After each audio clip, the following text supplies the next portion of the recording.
Hello, beautiful people. I hope you're having a wonderful day. It's Evelyn here again, and I'm so incredibly glad you could join me. Please take a quick moment to subscribe to the channel and give this video a thumbs up. And do me a favor. Drop a comment below telling me what city you're listening from. I always love knowing just how far our stories travel. My name is Evelyn Vance. When I was 64 years old, my daughter-in-law pointed a finger right at my face and called me a freeloading parasite. That very same night, my own flesh and blood son took my suitcase and threw it straight into the snowbank on their driveway. The absolute craziest part of this whole situation was that, up until that exact night, I hadn't told either of them a single thing about how much money I actually made in 30 years. Let's go back to how it all started. For nearly 25 years, I worked as a senior patent evaluator and consultant at a top-tier tech law consulting firm right in the heart of Chicago. It was the kind of job that demanded total silence, extreme discretion, and, as you can probably guess, it paid incredibly well. I was pulling in about $125,000 a month in consulting fees alone, but I never bragged about it to anyone. It wasn't because I was ashamed, it was just how I was raised. My mother lived through the Great Depression and watched her family lose everything. She drilled it into my head from the time I was a little girl that money out in the open eventually becomes a weapon for someone else to use against you. So I managed my finances the same way I managed my personal life. Orderly, completely private, and strictly my own business. 10 years ago, my husband, Arthur, passed away suddenly from a massive heart attack. And after that, I poured every ounce of my energy into my work. Our son, Julian, was 32 at the time, fully grown and independent, working as a lighting designer for a mid-sized architectural firm. I was always so proud of him.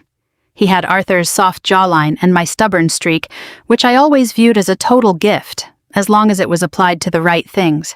Julian met Chloe in the fall of 2019 at an art gallery opening. She was undeniably beautiful, loud, charismatic, and completely, utterly convinced of her own taste and intellect. I could tell right away that her confidence was incredibly fragile, but I chose to ignore it. I really tried to like her.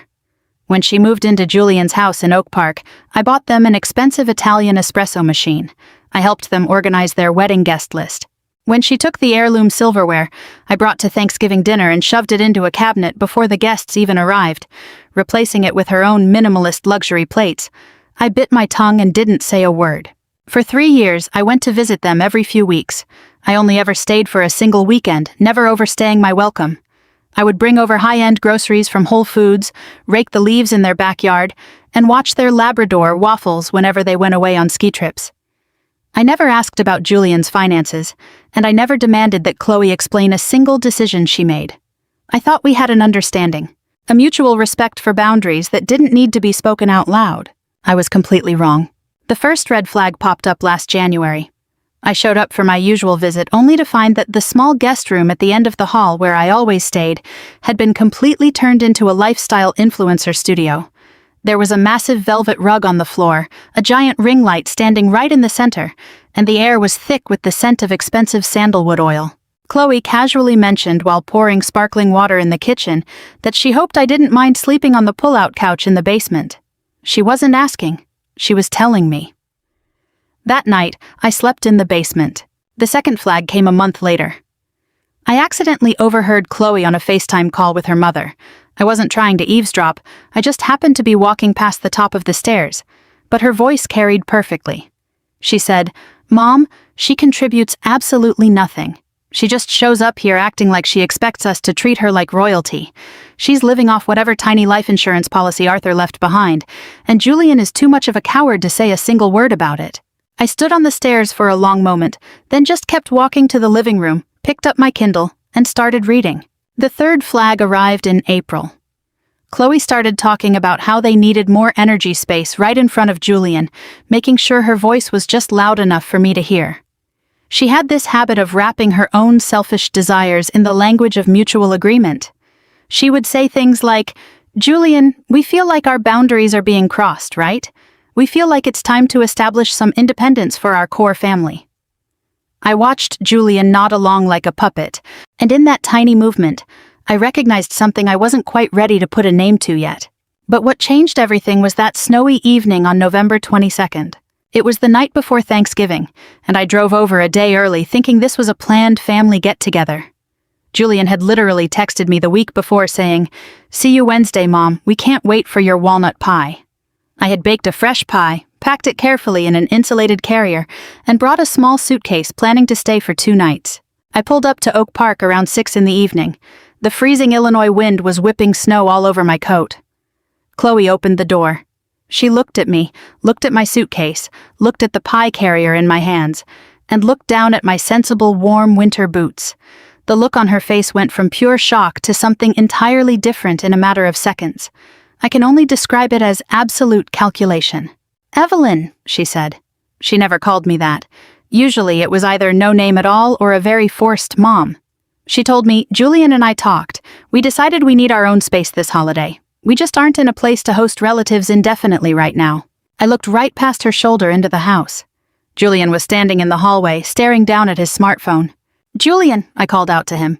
He lifted his head, looked at me for a split second, and then immediately looked right back down at his screen. Chloe took a step out onto the porch, keeping her voice completely level and dripping with a fake, PR-style politeness that felt like it had been rehearsed in front of a mirror 3 times. She said, "We think it would be better for everyone if you found your own place to stay when you visit from now on. I mean, you don't work anymore, right? There are some decent motels just a few blocks away. You must have enough savings to cover that." A thought flashed through my mind to correct her about the not working part. I wasn't retired, and I had never once said I was. But as I looked at Julian, still staring at his phone, I suddenly realized that her words weren't an accident. This was a carefully constructed narrative. They had built a version of me in their heads. Old, dependent, completely worthless. And they had been living with that fantasy for a very long time. "Get out," Chloe said, dropping every bit of her fake politeness as her tone went ice cold. "I'm serious, Evelyn. You have nowhere else to go, and you bring 0 value to this family. We don't need a freeloading parasite camping out in our house." Julian set his phone down on the entryway table and walked upstairs without saying a single word. 10 minutes later, my suitcase hit the snowbank next to the driveway with a heavy thud. It was Julian who had walked down, grabbed my bag from the hallway and threw it out into the cold. He never opened that front door again. I stood in that freezing November wind for a moment, just a tiny moment. I was still holding that walnut pie, listening to the sound of their TV turning on inside the house. Then, I walked back to my car, set the pie on the passenger seat, and drove straight toward downtown Chicago to find a hotel. During the drive, as I walked through the lobby toward the elevators, I made a definitive decision. I ended up at the Palmer House on Michigan Avenue. It was clean, grand, and completely anonymous, the kind of place where all the hallways look identical and nobody asks you a single question. On that night of November 22nd, I was incredibly grateful for that anonymity. I didn't even take off my shoes. I threw my coat over my arm and sat right on the edge of the bed. I set the walnut pie on the small round table in the room and used a metal fork from room service to eat half of it for dinner. I sat by the window, watching the yellow taxi roofs crawl down the street below. I didn't cry. I want to be completely honest about that, because in stories like this, people usually expect tears. But I had spent 35 years navigating the brutal worlds of tech law and corporate compliance. A long time ago, I learned how to process emotions systematically. You acknowledge the feeling, you set it aside, and then you look at the cold, hard facts. So I looked at the facts. Fact number 1. My son stood in the hallway holding his phone, watching his wife tell me I was worthless, and he didn't say a single word to defend me. Fact number 2. They truly believed I was, in Chloe's words, broke, or at least struggling. The truth was, I had never corrected that assumption because I wasn't the one who created it. I had simply never argued with the script they had quietly written for me. Fact number 3. I was netting $1.5 million a year through my consulting firm, and I had been doing so for over a decade. I invested heavily, lived incredibly conservatively, and the actual number in my bank accounts would have made Chloe's jaw drop straight to the floor. Did I feel the deep, agonizing sting of being thrown out by my own child? Yes, I won't pretend I didn't. Julian was my son. This was the boy I had stayed up with all night to break a fever, the boy I comforted after nightmares, the one I guided through all his high school anxieties, the boy who, before he married Chloe, called me every single Sunday without fail. I felt that loss with absolute razor-sharp clarity. It was the kind of deep ache you feel when a bone isn't completely broken, but you can feel the fracture line running right through it. But beneath all that grief, I felt something else, something much quieter and much heavier. Calling it anger feels a bit too dramatic. It was more like absolute clarity. They made an assumption. That assumption was a catastrophic mistake, and mistakes always come with consequences. That night, I opened my laptop and spent 3 hours looking at real estate. I wasn't looking at rental properties, and I wasn't looking at furnished short-term apartments. I was looking at homes for sale in Oak Park, specifically searching within a strict half-mile radius of Julian and Chloe's front door. Why did I choose a place so close? I'll be completely honest about it. Part of it was pure practicality. I had spent 3 years weaving that specific neighborhood into the fabric of my daily life. The indie coffee shop I loved, my walking path along the lake, the Saturday morning farmers market. There was absolutely no way I was going to let a velvet rug and a woman who called me a parasite in a snowstorm exile me from a community I genuinely enjoyed. But the other part, the part I'm less proud to admit, was a whole lot colder. Their assumptions had made me completely invisible. I figured it was finally time to become very, very visible. I found the place on the second page of the real estate listings. It was a historic Queen Anne Victorian at 718 Elmwood Avenue. 5 bedrooms, 4 bathrooms, original walnut paneling throughout, a massive wraparound porch, and a glass greenhouse that was a little overgrown but structurally perfect. It wasn't across the street from Julian and Chloe. It was literally right next door.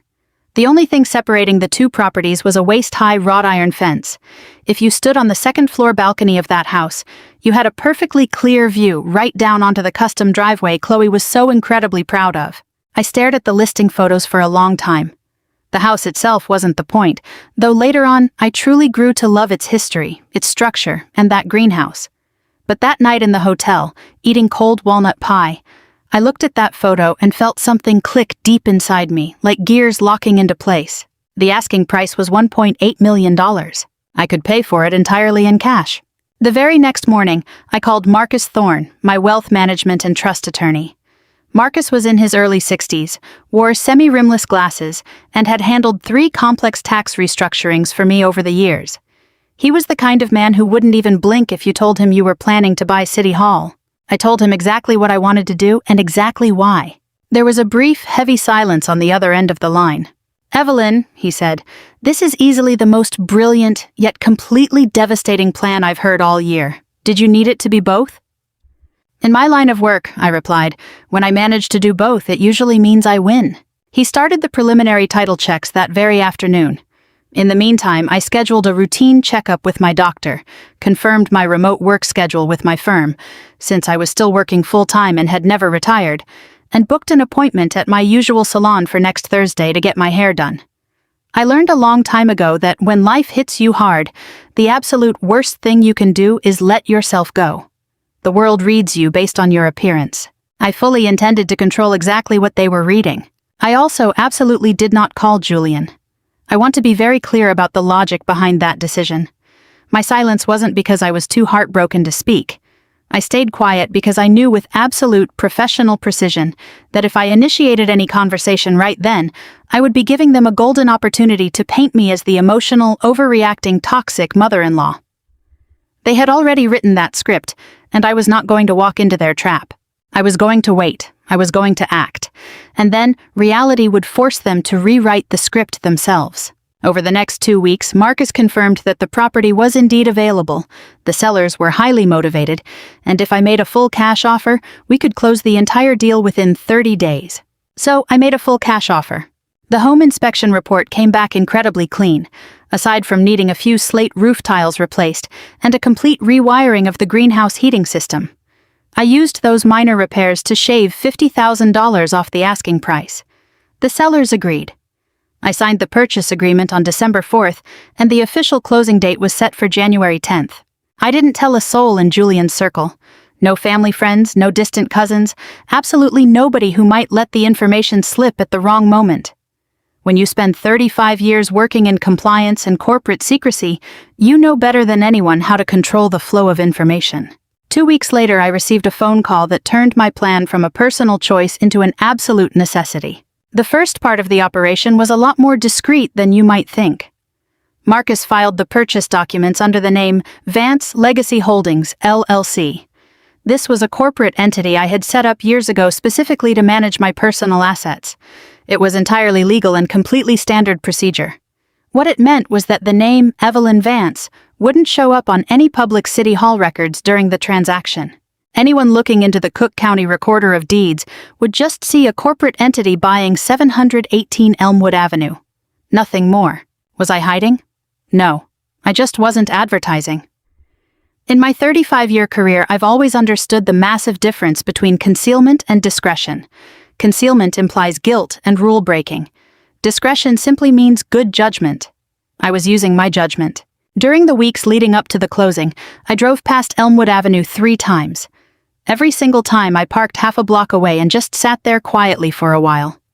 I looked at the wide front porch of that grand old Victorian and the massive bare century oak tree in the front yard, and every single time I could see Julian and Chloe's house right next door, their matte black front door, Chloe's white Range Rover parked in the driveway, and those 2 perfectly symmetrical pots of winter ivy sitting on their front steps. I imagined the exact look on their faces when they finally saw the moving trucks pull up. Then I started my car and focused back on the logistics. In mid-December, just 12 days after Marcus started the purchase process, I got a call from my nephew, Leo. Leo is my late husband's nephew, 38 years old, and works as a commercial real estate broker downtown. Most importantly, he is an outgoing, well-connected guy with an incredible memory. "Aunt Evelyn," he said over the phone, "I don't mean to pry, but Julian called me last week. I didn't say a word, I just waited. He was asking around about your financial situation. Specifically, he wanted to know if you had any real assets left, or if you were, and this is the word he used, barely scraping by." I set down my cup of black coffee. "And how did you answer him?" "I told him I honestly had no idea," Leo said. "Which is the truth, since you and I never talk about money. But Aunt Evelyn, the real reason I'm calling is because he also asked me if you might need to apply for Medicaid in the next few years, or if you were at risk of going bankrupt. He basically hinted that if that happened, he hoped the rest of the family would step up and share the burden so it wouldn't drag his own household down." I picked up my coffee cup again and took a slow sip. He was checking to see if I belonged in a poorhouse. "Essentially, yes." I thanked Leo genuinely and hung up the phone. I sat at the dining table of the luxury short-term rental I had taken on the north side of the Chicago River, completely lost in thought. What did Julian's digging actually mean? It meant he was building a defensive case. Not out of pure malice. Julian isn't inherently evil, he's just weak, which in some ways is much more dangerous. He was gathering a collection of excuses to prove to everyone around him that throwing his own mother out into a snowstorm was completely justified. But what really put me on high alert wasn't his self-defense mechanism. If Julian was calling around making those kinds of inquiries, there was a very real chance he was preparing some kind of legal groundwork. If he convinced himself that I was completely broke, he might even try to file for some kind of conservatorship over whatever assets he thought I had left, using financial care as an excuse. I dialed Marcus immediately. "I need to review all of my estate and trust documents," I told him, "as soon as possible. I need to know exactly how much authority Julian currently has in my will." There was that classic unfazed pause from Marcus on the other end. "I'll have the documents ready for you by 2 p.m., he said. That afternoon, I walked into Marcus's office in the Loop. We reviewed the trust paperwork in a conference room with thick plush carpeting. Under the current terms, Julian was the primary beneficiary of my estate, and he was also designated as my medical and financial power of attorney, which gave him total control over about 80% of my assets if anything happened to me. "I want to change all of it," I said without a single second of hesitation. Marcus nodded, looking like he had been waiting for me to say those exact words all morning. "I want to completely strip Julian of all authority as my medical and financial power of attorney. Move the primary estate distribution into a discretionary charitable trust, and I want to retain the absolute right to amend it at any time. I want all of this legally active before we close on the house in January." "You're protecting yourself against a future estate battle," Marcus said, writing it all down. "I'm protecting myself against a betrayal that's already happening right now," I corrected him calmly. "Julian doesn't know what I have, but he's getting curious. Curiosity leads to investigation, and investigation leads to legal action. I much prefer to build my legal walls before anyone else even thinks about trying to climb them. The amended trust documents were finalized within a week. I walked in and signed the paperwork on December 20th. This was the exact moment of no return. It wasn't because the trust was irreversible, I could always change it back whenever I wanted, but because signing my name on that dotted line forced me to take a painful emotional truth and turn it into a permanent reality. I finally accepted that my own flesh and blood son had placed himself firmly in the enemy camp. I had to respond accordingly. Not out of revenge, but out of pure, cold clarity. On January 10th, the closing on 718 Elmwood Avenue went through without a hitch. I was officially the legal owner of a 5-bedroom Victorian mansion right next door to Julian and Chloe. They had absolutely no idea. That very afternoon, right around the time Marcus texted me the final confirmation documents, I noticed Chloe posted a new set of photos on her social media. It was a showcase of their newly renovated living room, which she had maxed out her credit cards to redecorate with expensive leather sofas and minimalist art pieces. The caption read, "Our dream sanctuary. A world completely our own. No baggage." I stared at the photos for a brief moment, closed my browser, and started calling the moving companies. The movers pulled up to Elmwood Avenue on a Saturday morning in late January. It was an incredibly brutal day, the kind of cold where your breath instantly turns to thick white fog. The icy frost hung heavy on the branches of the massive oak tree in the front yard. I had hired crews a week in advance to clear the driveway, fix the heating in the greenhouse, and paint the interior walls in a palette of soft, muted tones I spent hours picking out. The house had incredible bones. The previous owner was a retired history professor from Northwestern who had lived there for 40 years. The place had a wonderful, deeply lived-in energy that made it feel truly loved, a stark contrast to Chloe's house, which felt like a hollow showroom staged just for photos. I fell in love with the place almost instantly, which surprised even me. I went into this thinking it was just a strategic chess move, but I actually found a sense of belonging. The moving trucks were absolutely massive. I had all my furniture brought out of high-end climate-controlled storage, including a couch I bought in Milan, and my entire collection of solid mahogany bookshelves. The trucks took up almost half the street. The movers were incredibly professional and efficient. I stood out on the porch in a heavy cashmere coat and gloves, clipboard in hand, directing the whole operation. I didn't look next door. I didn't need to. I could practically feel the exact moment they realized what was happening. It happened right around 10:30 in the morning. I heard the distinct sound of their matte black front door clicking open. Then came Chloe's voice. I couldn't make out the specific words, but that sharp, high-pitched tone of pure shock told me everything I needed to know. Then, dead silence. Next, I heard Julian's muffled, confused voice. A second later, a frantic pair of footsteps came crunching through the snow across the lawn between our properties. I was right in the middle of telling the moving foreman exactly where to hang an antique oil painting when Chloe appeared at the gap in my front fence. She was wearing an expensive yoga outfit with a puffer jacket thrown carelessly over it. She was completely pale, looking like she had just watched the laws of physics shatter right in front of her eyes. "What is going on here?" she blurted out. I turned around and looked at her, completely unfazed. "Good morning, Chloe. It's a moving truck. This is my house." Her voice went dry and incredibly sharp. "You bought this house?" "Yes, I did," I replied. "Would you like a cup of hot black tea? I brought a thermos." She just stared at me, dead-eyed. "How is that even possible? How can you afford this? You thought I was a broke parasite with nowhere to go and zero value to bring to this family," I said, finishing her sentence for her without a single hint of anger. It was the same tone I used in a courtroom to state an established fact to an opposing attorney, just to show my memory was sharp. "I remember exactly what you said out in the snow on Thanksgiving night." Every drop of color drained from Chloe's face, only to rush right back in a wave of pure, chaotic emotion. "Julian!" she screamed without even turning around. That was when I noticed Julian had been standing at the edge of the driveway for at least 30 seconds.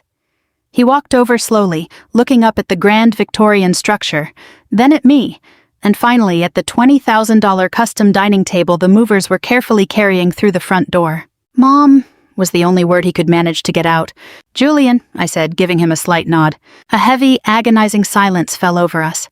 A cardinal landed on a branch of the old oak tree, shaking down a tiny dusting of snow. You are completely insane, Chloe snapped, turning back to face me as her voice regained its aggressive edge.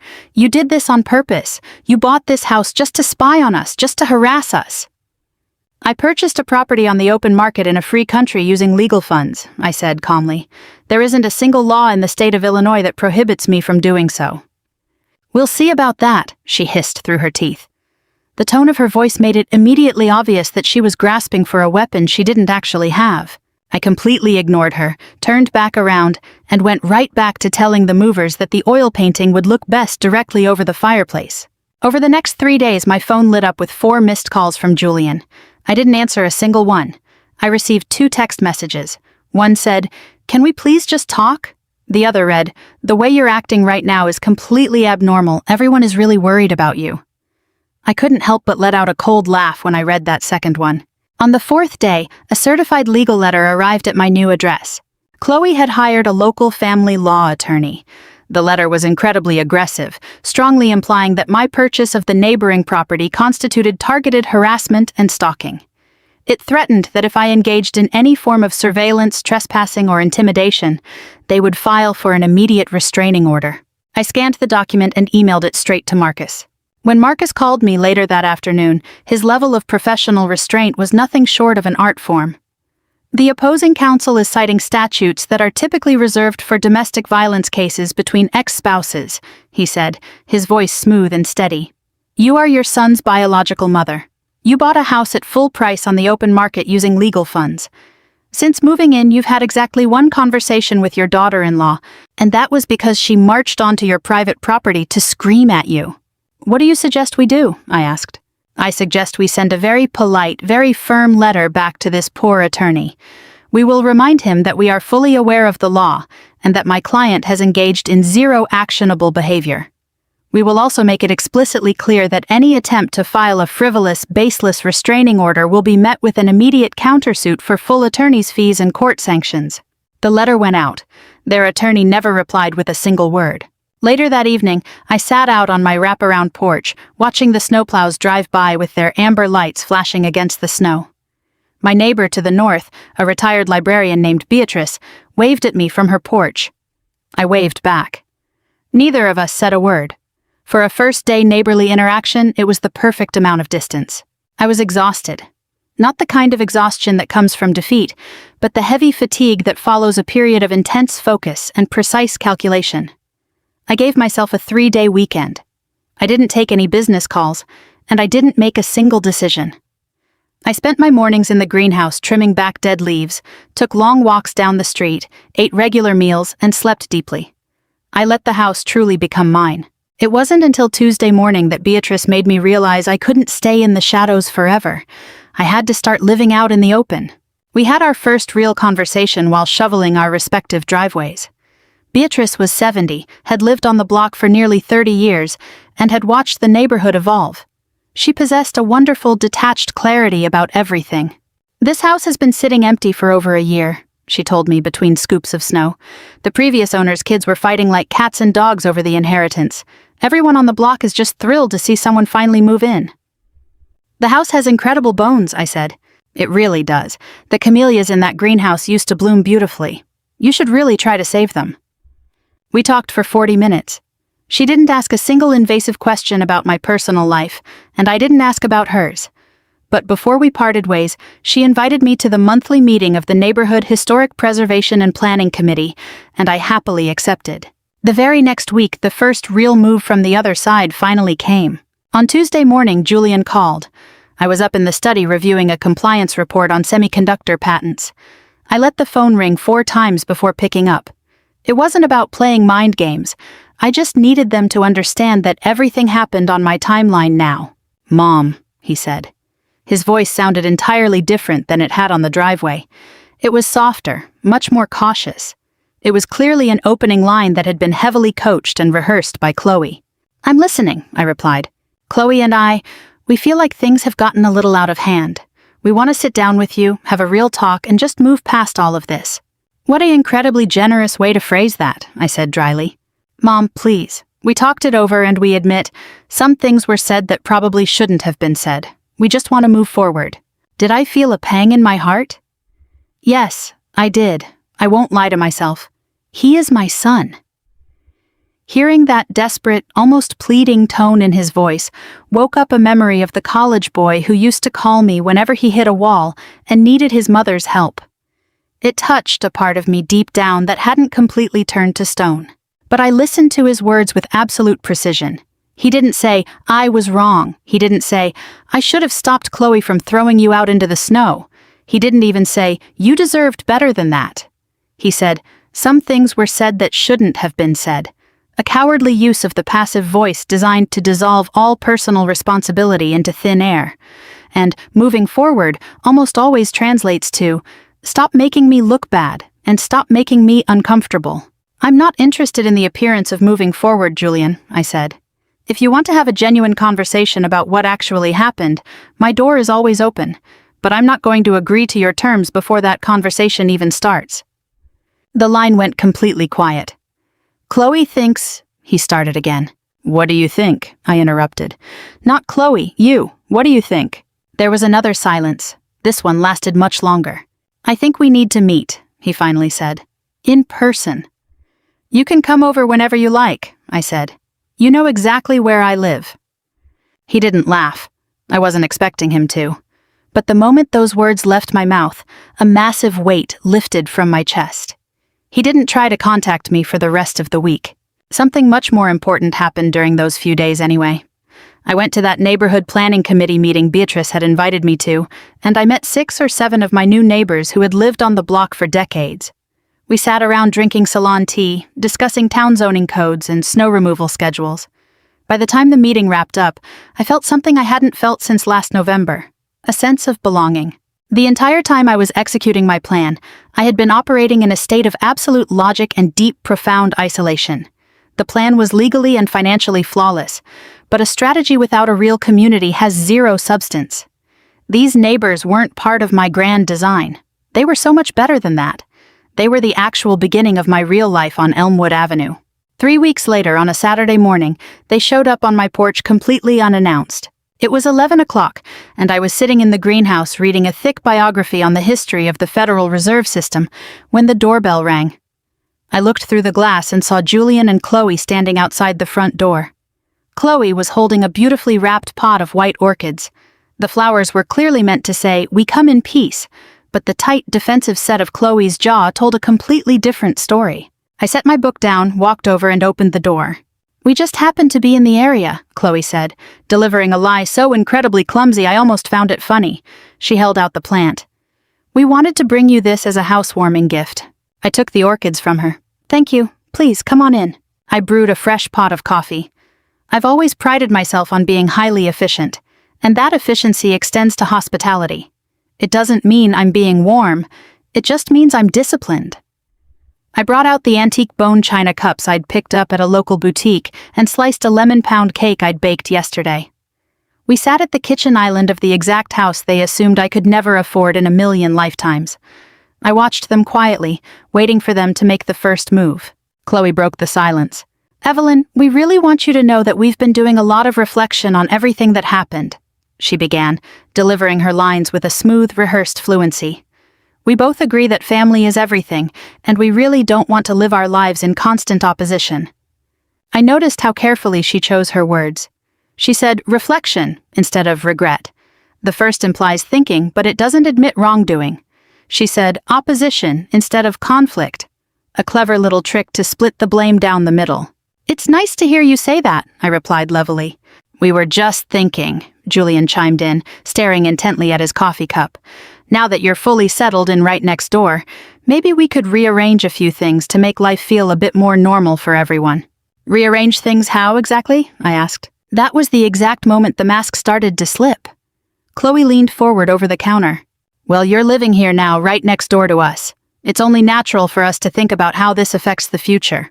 For example," she paused for dramatic effect, "when it comes to property, estate planning, and long-term family trust arrangements." I let the silence stretch out across the kitchen for 10 long seconds. "You're asking about my will," I said, looking her dead in the eye. Chloe didn't flinch. "We're just saying that since we're neighbors now, it makes total sense for us to plan the future together as a family. We can participate in your decision-making process. Julian added, and I could hear the word control buried deep inside his use of the word participate. You're getting older, Mom. You shouldn't have to manage such a massive estate all by yourself. I turned my head to look at my son. I looked at the boy I had raised, stripping away any rose-colored nostalgia, seeing him with absolute clarity. He had been such a gentle, sensitive child. He wasn't a bad person. He was just a man who had allowed someone else's pure greed to completely rot his backbone, to the point where he couldn't even tell where Chloe's desperate desires ended and his own personal boundaries began. Julian, I said slowly, I truly appreciate your concern, but I have a top-tier trust attorney, a certified public accountant, and a professional wealth management firm. They are more than capable of handling my affairs. The absolute last thing I need is your intervention. Chloe's voice went incredibly sharp in an instant. What we're trying to say, Evelyn, and I think you know this, is that the situation you've created here, buying this house and living right under our noses every single day, it's completely unsustainable. It's not normal. People are talking. Which people exactly? I asked, genuinely curious. The neighbors. Everyone can see exactly what you're doing here. And what am I doing? I countered. She choked on her words. She couldn't say the actual truth out loud, because the honest answer was, you used your massive, overwhelming wealth to move in next door, and your very existence is a constant reminder of how incredibly stupid and cruel we were, which terrifies us and makes us look miserable. If she admitted that, her entire fake victim narrative would crumble instantly. You're just trying to make us feel guilty, she finally snapped, completely losing her temper. I am simply sitting in my own $1.8 million kitchen drinking coffee, I said without a hint of emotion. If you feel guilty, Chloe, that is an issue between you and your own actions. It has absolutely nothing to do with me. Julian let out a heavy, defeated sigh. Chloe slammed her hands on the counter and stood up. Coming here was a massive mistake, she hissed through her teeth. We tried to be civil. We tried to extend an olive branch. And you came into my home with a cheap grocery store orchid, and in less than 10 minutes you tried to fish for information about whether I changed my will, I said, cutting her off, my voice remaining as smooth as glass. That is not what an olive branch looks like. They left. Chloe stormed down the path. Julian walked slowly, and when he reached the end of the driveway, he turned around, just for a split second, to look up at the massive Victorian house, and then at me standing on the porch. Then he turned and followed his wife into the cold. After they were gone, I stood by the door. Was I afraid? A little bit. There was a tiny cold ache deep in my chest. It wasn't fear of them, but fear of what their actions meant. The realization that this fracture might never be healed, that my son had wandered so far into a hollow wasteland that I might never be able to reach him again. But over 64 years of living, I've learned the most important lesson of all. Fear is just information. It is not an order. It tells you that something you care about is being threatened, but it never means you should back down. I turned back inside, cleaned up the coffee cups, and ate a slice of the lemon cake. Then I sat down at my desk and wrote a highly detailed email to Marcus. I documented the entire conversation chronologically, word for word, focusing heavily on their questions about estate planning and asset management. Paper trail everything, Marcus had warned me at the very beginning, and that's exactly what I was doing. The real showdown happened a month later. The Oak Park Historic Preservation and Planning Committee held its monthly public hearing on the second Thursday of February in the community room of the local library. This committee held a massive amount of power in the town. They didn't just handle road maintenance and holiday decorations. They had the final say on historic renovation permits and local zoning adjustments. On Tuesday night, just 2 days before the meeting, my nephew Leo called again. I think you need to know what's going on, he said, his voice incredibly serious. Chloe has been quietly reaching out to several core members of the committee. I don't know how she got her hands on their email addresses, but she's out there spreading rumors that your mental health is failing. She's telling everyone that you bought that house purely out of a malicious, pathological obsession with stalking them. She even hinted that you have severe cognitive decline and a hoarding problem, making you a massive fire hazard to the entire block. I was quiet for a few seconds. What is her actual goal here? She's building a public case against you, Leo explained. I think she plans to stand up at the hearing on Thursday and make a formal motion, asking the committee to block your greenhouse renovation permit on the grounds of public nuisance and safety hazards. She's trying to start a community petition to force you out. Was I surprised? Not really.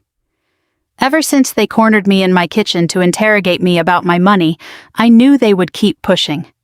The only thing that slightly shocked me was just how low she was willing to crawl, spinning lies about my sanity to a group of complete strangers just to use community pressure against me. But did they have any actual clue who they were trying to push around? I dialed Marcus immediately and repeated everything Leo had told me. She has made explicit false statements to third parties regarding your mental health and alleged dangerous behavior, Marcus said, a rare, razor-sharp edge creeping into his tone. In the state of Illinois, that constitutes defamation per se.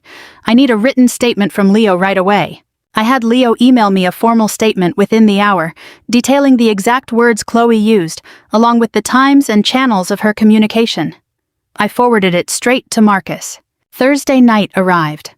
I dressed in a deep charcoal cashmere suit that had been custom-tailored for me on Savile Row in London, pairing it with a simple set of pearl earrings. It was my battle armor. I walked into the library's community room.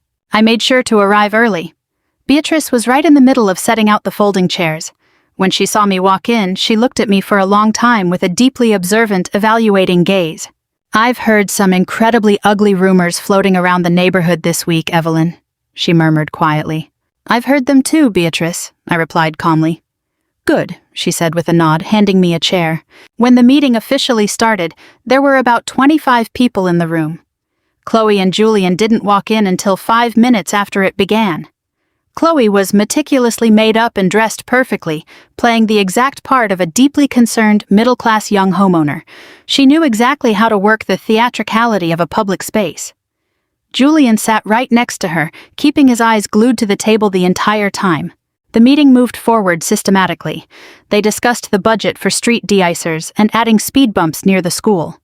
Then, the committee chair asked if there were any new community safety motions to bring to the floor. Chloe raised her hand. She stood up, starting with a highly personable introduction. She made sure to emphasize that they had lived in the neighborhood for 3 years and absolutely loved its peace and quiet. Then, she dropped her serious concern. The recent buyer of the neighboring property at 718 Elmwood Avenue had highly suspicious motives. Choosing her words with extreme care, she stated that there was ample reason to believe this home purchase wasn't done out of love for the community, but was actually a case of pathological obsession targeted directly at her family. She looked around the room, her tone turning deeply sorrowful and protective. "I've spoken with a few neighbors about this. What we are dealing with here is an elderly individual who is likely experiencing severe cognitive decline and paranoia, living entirely alone in a massive, high-maintenance historic home. This isn't just dangerous for her, it's a ticking time bomb for the safety and property values of our entire block. I strongly urge the committee to step in, investigate whether she is civilly competent to live alone, and immediately pause her greenhouse renovation permit."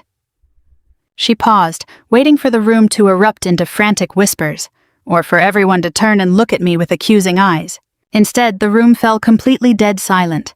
Beatrice just stared at her with an icy look. The committee chair cleared his throat and looked in my direction. "Ms. Vance, would you like to respond to this?" I stood up. I didn't look at Chloe at all. I looked at the rest of the room. I looked at Beatrice, and at all the neighbors I had spent the last 3 months drinking tea with, discussing plants, and building real, genuine connections. "My name is Evelyn Vance," I said, my voice carrying a quiet but heavy authority that cut straight through the room. "I hold a law degree from the University of Chicago, and I currently serve as a senior compliance and patent consultant for one of the largest tech law consulting firms in Silicon Valley, pulling in over $1 million a year. I do not suffer from cognitive decline, and I have never retired." I paused for a second, watching Chloe's eyes widen as she stared at me in total, absolute disbelief. "I purchased 718 Elmwood Avenue at full fair market value, using entirely legal personal funds. Before I ever saw the property listing, I didn't even know my son and daughter-in-law lived on this block. I saw the historic value of this house. It was openly listed on the market and I bought it. It is as simple as that." I took a deep breath, slowing down my words. Just last November, on the night before Thanksgiving during a massive snowstorm, my daughter-in-law threw me out of her house. She literally called me a freeloading parasite and told me I brought zero value to the family. My son stood in the hallway and didn't say a single word. Then, he personally threw my suitcase into a snowbank. I stayed at a hotel downtown, looked at the real estate listings, and bought the house right next door. A low collective gasp rippled through the room. People couldn't help themselves, I continued. I have not trespassed. I have not harassed a soul. I have not broken a single law or community guideline. Yet my mental health is being maliciously targeted in private communications by a neighbor who is clearly panicking due to her own extreme guilt, all without a single shred of medical evidence to back it up. I pulled 3 neatly stapled documents from my briefcase and set them firmly on the meeting table. The first document is a verified employment letter and income audit from my consulting firm, issued just this week.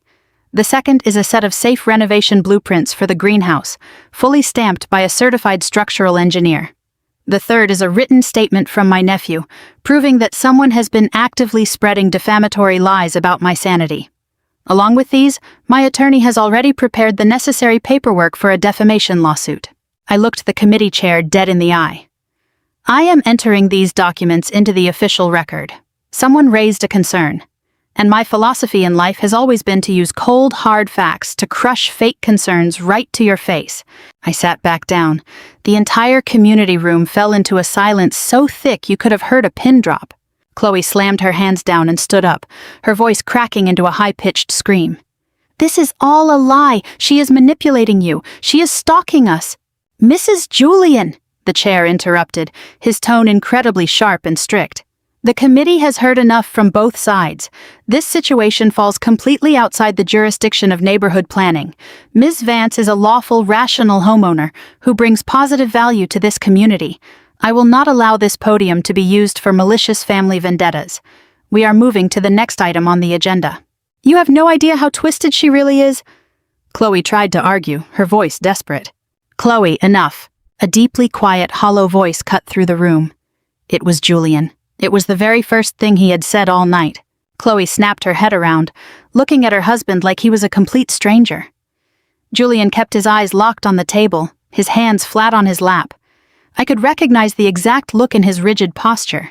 It was the absolute despair and sudden sobriety of a man who had finally seen reality clearly, after paying an incredibly devastating price for it. He stood up, looked at absolutely nobody, and walked straight out of the room. Chloe froze for a split second, then grabbed her bag and stumbled out after him. The meeting wrapped up 20 minutes later, and people slowly filtered out. 3 neighbors made a conscious point to walk all the way around the room to offer me that classic, unspoken Midwest politeness. One woman named Helen squeezed my hand and whispered, "My mother-in-law lived with us for 12 years before she passed. It was the absolute best thing that ever happened to our home. I'm so incredibly glad you moved in."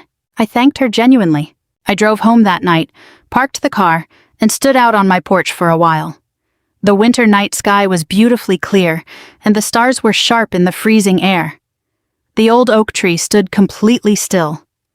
I felt a piercing, biting cold, but I also felt an absolute, profound sense of clarity and total control over my own life. 3 weeks later, on a Friday morning, Marcus called me. "I did a little digging into your son and daughter-in-law's finances for the background check on the defamation suit," he said. "Tell me," I replied evenly. The truth he uncovered wasn't dramatic. It was just the inevitable collapse of 2 people trying to prop up a lifestyle built entirely on lies and vanity, driven by a series of incredibly stupid decisions. Julian and Chloe had bought that house when interest rates were at their absolute peak, completely wiping out all their liquid cash. Chloe had quit her marketing job months ago to become a full-time lifestyle blogger, but it hadn't brought in a single dime of actual income. Julian's salary was decent, but it was nowhere near enough to support their extravagant spending habits. To pay for the luxurious renovation of Chloe's studio, the exact room I had been kicked out of, they had maxed out multiple high-limit credit cards. Recently, they had tried to apply for a home equity line of credit to pay off the debt, but the bank had completely rejected them. Why were they denied? I asked. Their debt-to-income ratio is completely off the charts, Marcus said, and with the recent interest rate hikes, they are technically sitting on the edge of bankruptcy. By the way, their attorney has officially withdrawn from representing them. Apparently, they can't even afford his legal fees anymore. I processed the information with a purely professional mindset. Here were the facts. Here were the parameters. Here was the reality of what was happening. I want to write a letter to Julian, I said. A personal one, not a legal document. That afternoon, I sat at my sunlit kitchen counter and hand-wrote the letter using my finest ink and stationery. I didn't send it to Marcus for a review. This was a letter from a mother to her son. It didn't soften a single fact, but it wasn't intentionally cruel either. I wrote that I knew about their loan denial. I wrote that when I stripped him of his authority and my trust back in December, it wasn't done as a punishment, but as pure self-defense. Because I knew he had been calling around to see if I belonged in a poorhouse. I wrote that I never believed he was an inherently evil man, just a weak one who allowed someone else's pure contempt to hurt his mother, simply because going with the flow was so much easier than standing up for what was right. I wrote that I never kept my wealth a secret to play mind games or wield power, but because I truly believed that flaunting money out in the open only invites a vicious cycle of greed. And it turned out I was exactly right. I wrote that I would absolutely never sell this house or move away, but I also told him that I loved him in an incredibly complicated way, the kind of love a parent has for an adult child who has deeply disappointed them. It hadn't faded, it had just shifted, carrying the specific sharp ache of a debt that has been fully reevaluated but is still deemed worth carrying.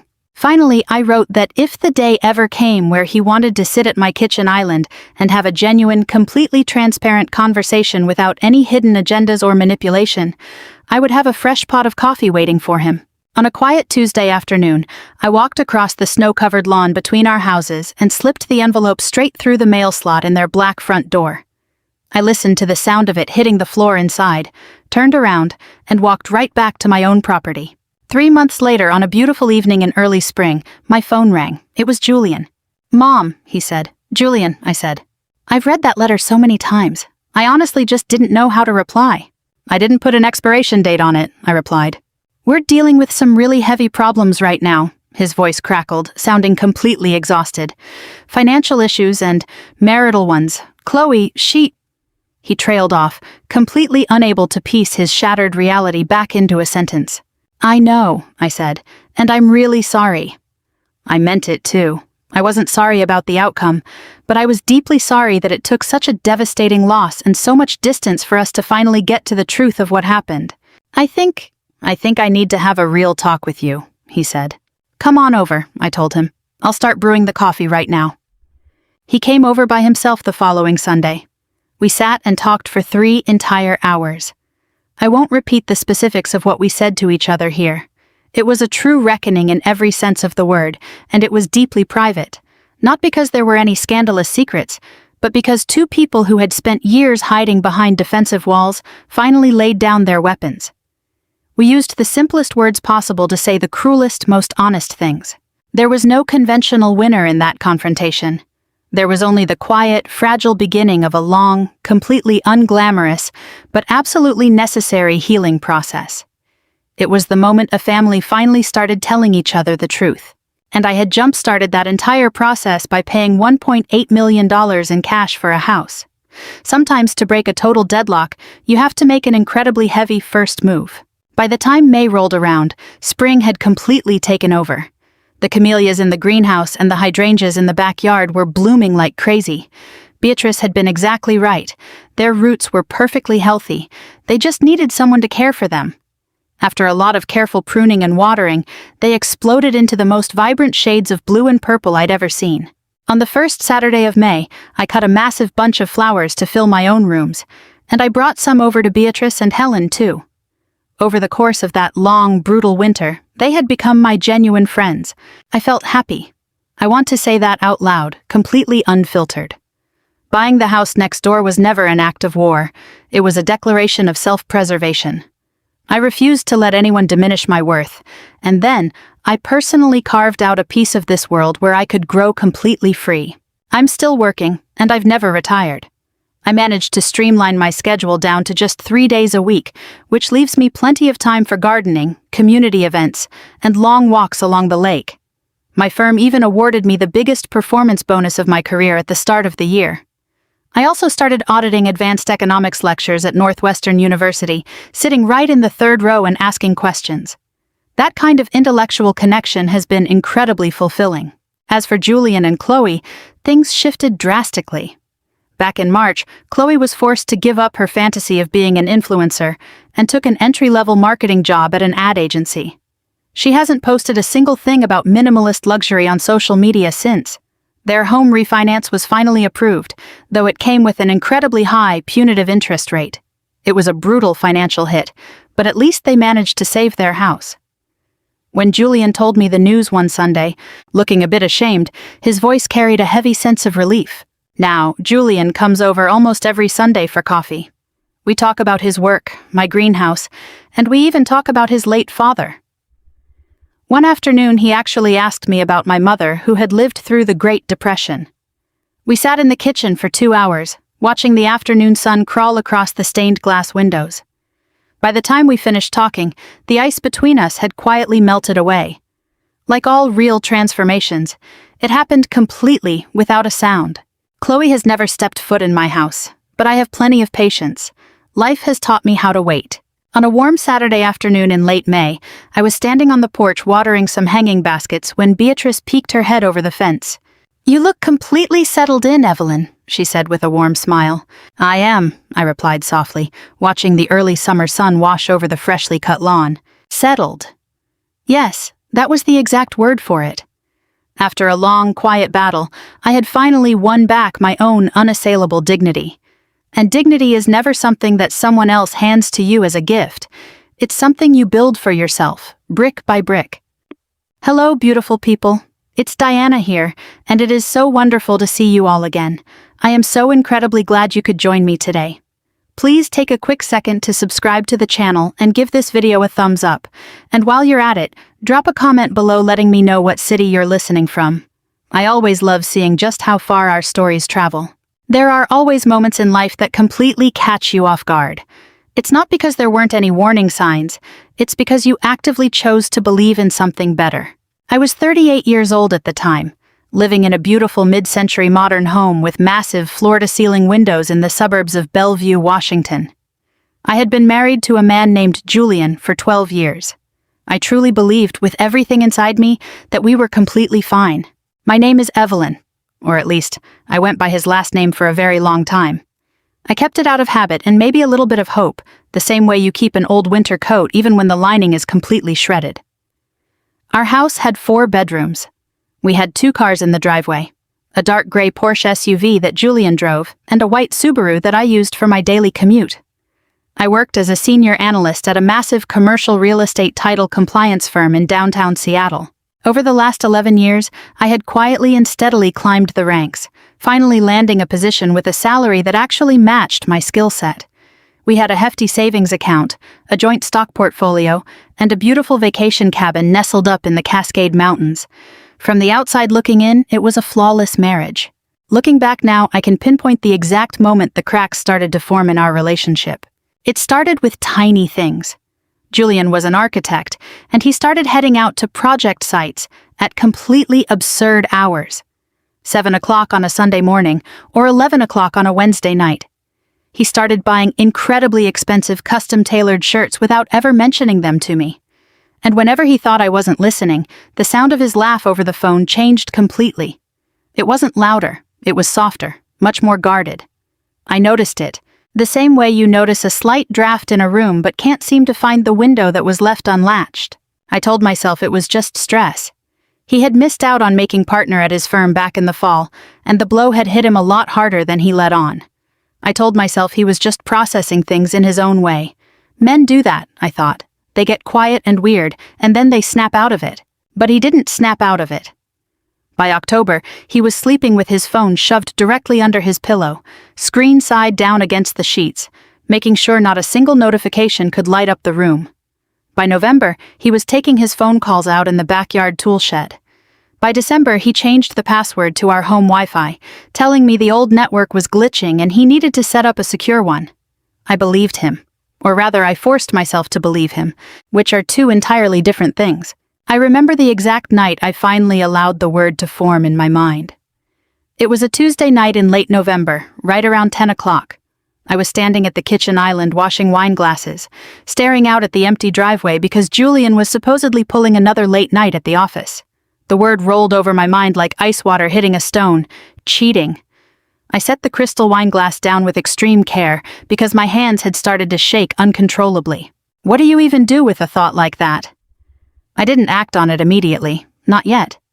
I folded it up, tucked it away into a tiny corner of my heart, and just kept living my life. I went to work. I made dinner. Every evening I took long walks down our pine-lined suburban streets, waving at the neighbors with the kind of forced smile you only use when your face has completely forgotten how to do anything else. And then Black Friday morning arrived. I was still in my bathrobe, sitting at the dining table with a hot mug of tea. Julian walked downstairs dressed in a sharp, tailored suit, which made absolutely no sense during a Thanksgiving holiday weekend, and without saying a single word, he slid a thick manila envelope across the table toward me. I looked at the envelope. Then I looked up at him. His jaw was locked tight, and his eyes were drifting somewhere over my shoulder. It was the look of a man who had rehearsed a moment so many times that he had gone completely numb to it. "I've filed," he said. "My attorney submitted the paperwork on Wednesday afternoon. You should probably get yourself a lawyer." I didn't move. "Filed for what?" He finally looked me dead in the eye. "Divorce, Evelyn." The mug of tea was still radiating heat against my palms. I forced myself to focus entirely on that warmth, on the texture of the ceramic, on that one tiny, undeniable fact. The entire room felt completely dead silent, yet deafeningly loud all at the same time. "I want the Bellevue house," he said, "and the Porsche. I've outlined all my demands in the documents. My lawyer says that based on how our accounts are structured and my income percentage over the last few years, I have total priority in the asset division." He paused for a beat. "I think it would be best if you didn't fight me on this." He thought it would be best if I didn't fight him. I set my tea down on the table. I opened the envelope. I read the first page, and then the second. And that's when I finally understood. Not just what he wanted, but how long he had been planning this. This wasn't a set of documents put together on a whim on Wednesday afternoon. This was a fortress that had been meticulously constructed over a very long time. The dates on the attached financial audits went all the way back to February. He had been preparing for this since February. All those hours while I was taking my evening walks, while I was washing the dishes, while I was lying to myself and whispering that he was just under too much stress. I took the paperwork, slid it right back into the manila envelope, and didn't say a single word. He just stood there for a long moment, looking like he was actively waiting for me to break down, start screaming, or throw something at him. When I did absolutely nothing, he grabbed his keys and walked out the door. I sat at that dining table for a very long time.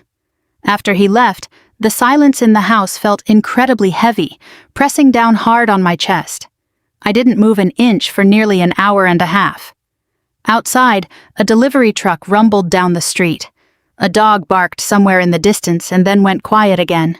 The ordinary world just kept spinning on its ordinary axis. While I sat there alone with a manila envelope and a marriage that had apparently ended back in February without me knowing a single thing about it, the first thing I felt wasn't actually anger. I want to be completely honest about that, because anger is a much cleaner, easier emotion to handle. What I felt initially was something closer to pure humiliation. It was that specific kind of shame that hits you when you suddenly realize you are the absolute last person to find out the truth about your own life. How many people saw what I was completely blind to? His co-workers, his family, and her, whoever she was.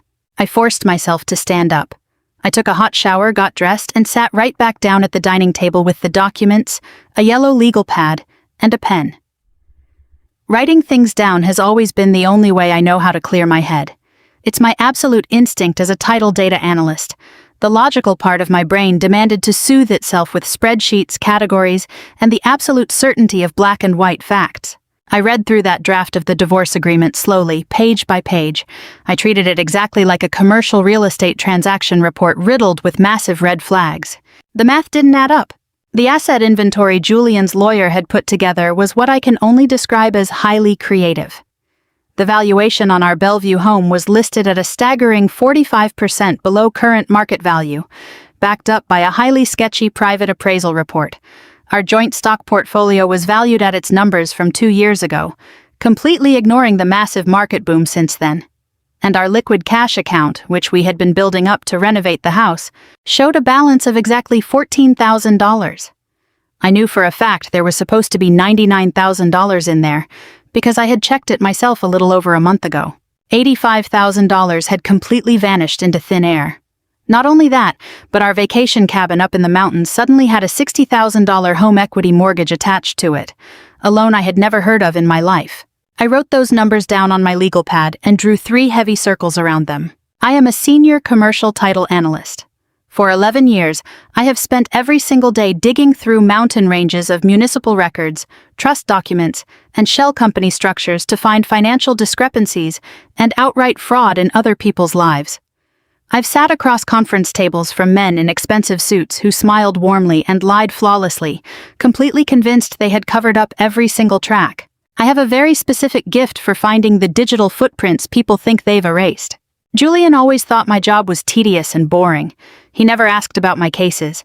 He didn't actually understand what I did for a living. He assumed I was just a glorified clerk who spent her days staring blankly at boring numbers and property deeds. He had absolutely no clue what I was truly capable of, and that, as I sat there in the chilly November morning light, was the first and most catastrophic mistake he made. I made 2 phone calls that afternoon. The first was to my brother, Leo, who lives down in Portland. Growing up, his calm clinical execution was always the thing I relied on most.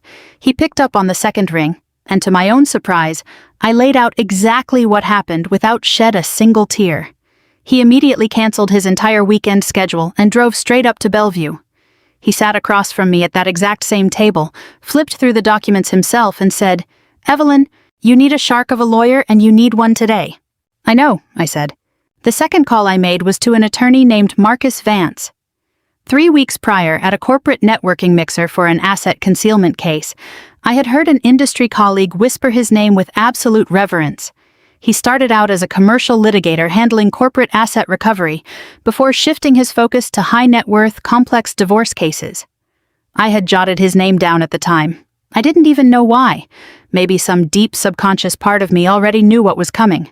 After listening to my brief summary over the phone, Marcus agreed to meet with me first thing Monday morning. Over that weekend, I did 3 things.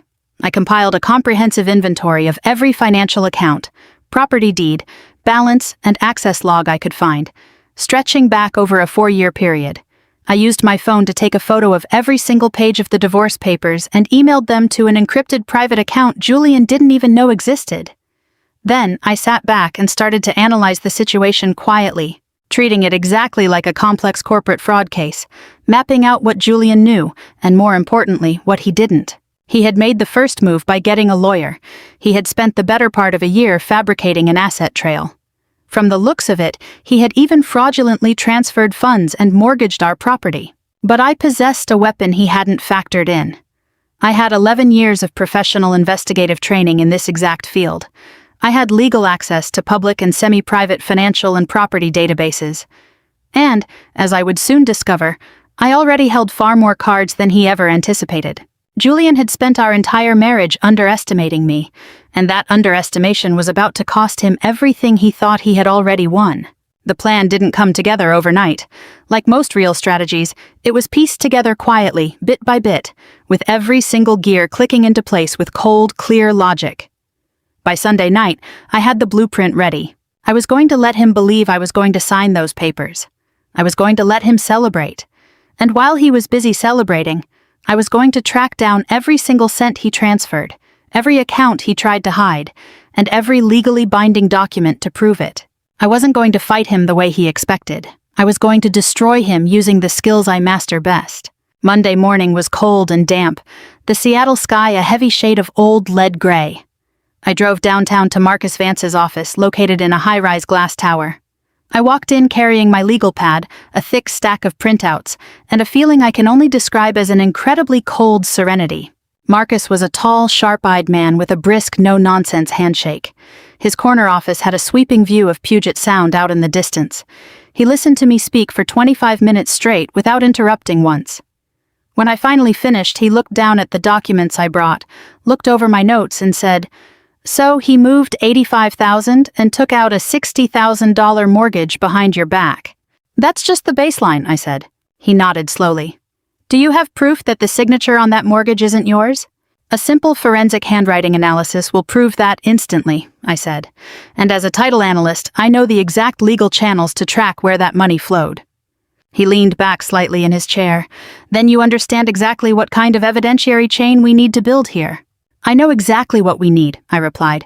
I've been doing this for 11 years. The only difference is this time the target of the investigation is my husband. What I hadn't told Julian was that 2 weeks prior, when I first noticed him playing sketchy games on his laptop, I had used my firm's corporate public record search engines to run a deep forensic audit on all of our joint assets. I hadn't expected to find much. I was just looking.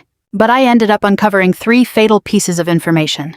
First, over the last 9 months, that $85,000 from our savings account had been broken up into 15 separate, highly discrete transfers into an account I had never seen in my life. The timing of every single one of those transfers perfectly matched the dates I was out of town attending industry conferences. He only ever dared to pull the trigger when he knew for a fact I wasn't in the state of Washington. Second, that ridiculously low valuation report on our Bellevue home had been issued 8 months ago by a boutique appraisal firm that happened to have deep financial ties to his architecture company. Third, and this was the absolute game changer. 10 months ago, Julian had registered a limited liability company in the state of Wyoming, a notorious blind box used by wealthy individuals to hold assets anonymously. The company was called Vertex Design Group. The registered agent wasn't listed under his name, but while digging through the public commercial real estate transaction logs for Pierce County, I discovered that this exact LLC had purchased a $140,000 plot of commercial land in Tacoma, and the down payment for that land matched the missing cash from our savings, and the mountain cabin mortgage down to the exact penny.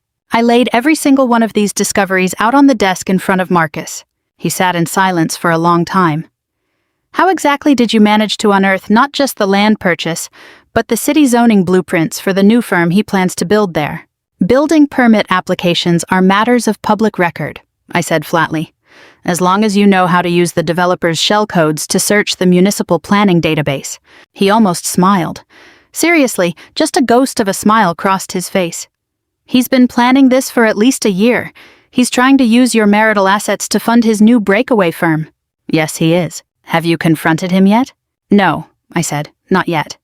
Perfect, he said, stacking the files into a neat, sharp pile.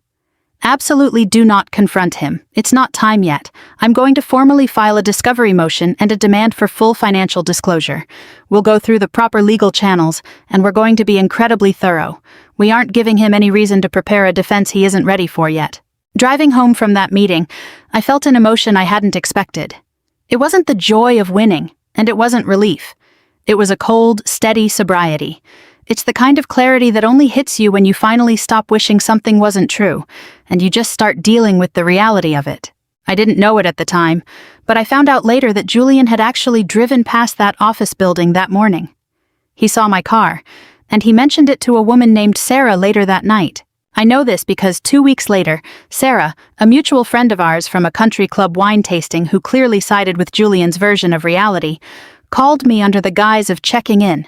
She spent 15 minutes carefully fishing, trying to find out if I had hired a lawyer and what my plans were. I told Sarah that I was still hesitating. I told her I was completely overwhelmed by everything, that I had no idea what to do, and that all the complicated legal jargon was giving me a massive headache.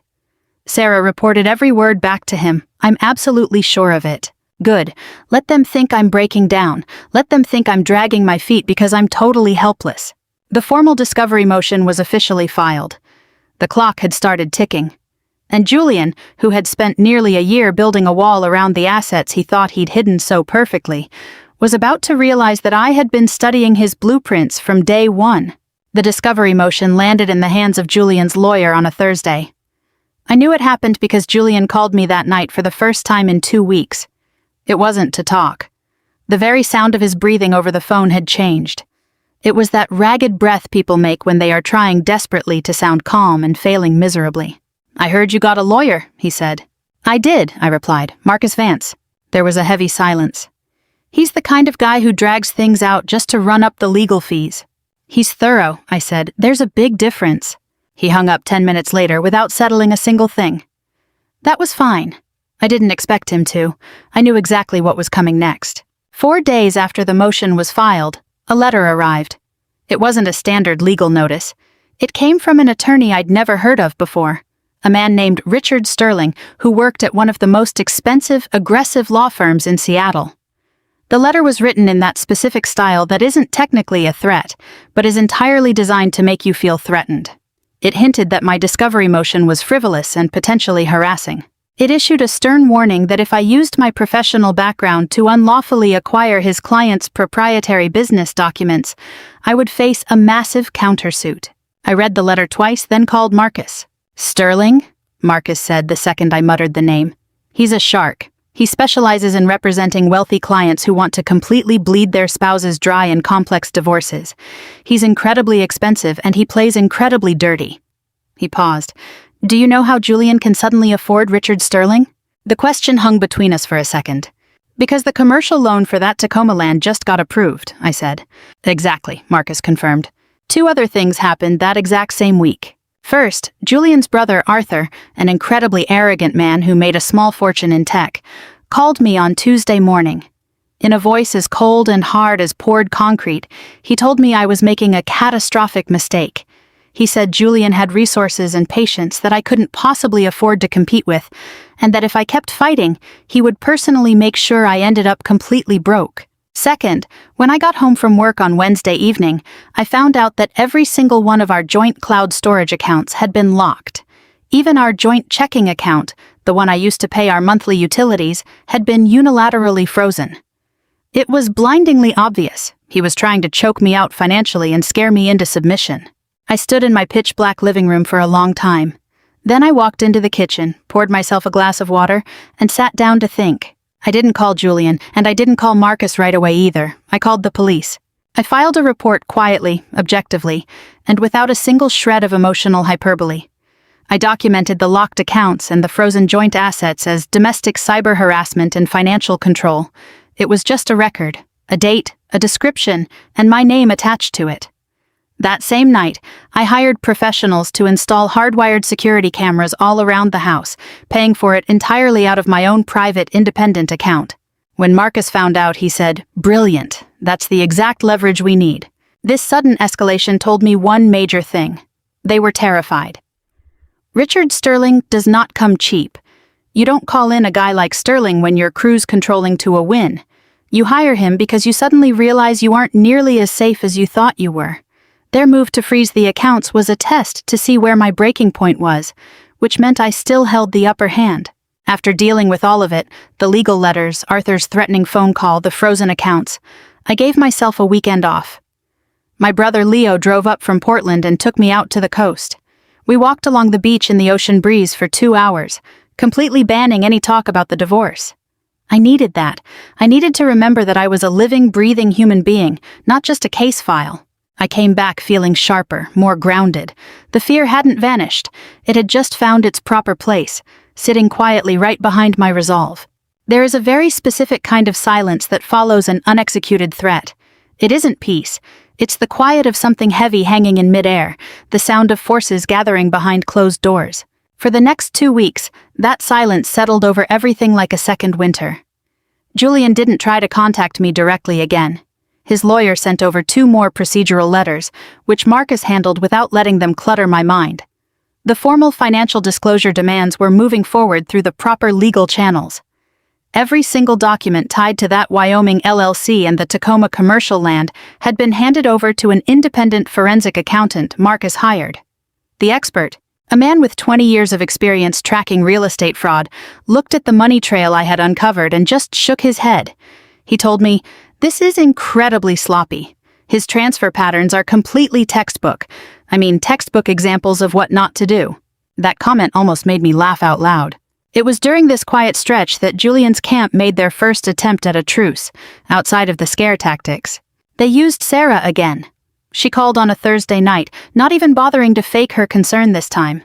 She told me she had spoken to Julian, that she understood things had gotten messy, and that Julian had asked her to pass along a message as an old friend. He said he wanted to sit down and talk, just the 2 of us, without any lawyers in the room. He wanted to talk about what could still be saved. Saved? I genuinely wanted to know what he thought was left to salvage. I kept my voice soft and asked Sarah what he had in mind. Sarah told me that if I agreed to a streamlined settlement, where he keeps the Bellevue house and the stock portfolio is split 60-40 in his favor, he would waive any counterclaims against my personal accounts. He said the whole process could be over in 60 tian. 60-40. He wanted to take the house I had lived in for nearly a decade. He wanted the lion's share of an investment portfolio we had both contributed to for 12 years. And in exchange, he would drop counterclaims that Marcus knew had absolutely zero legal legs to stand on. I told Sarah I would think about it. She told me that was wise, that it was the rational choice for an adult to make.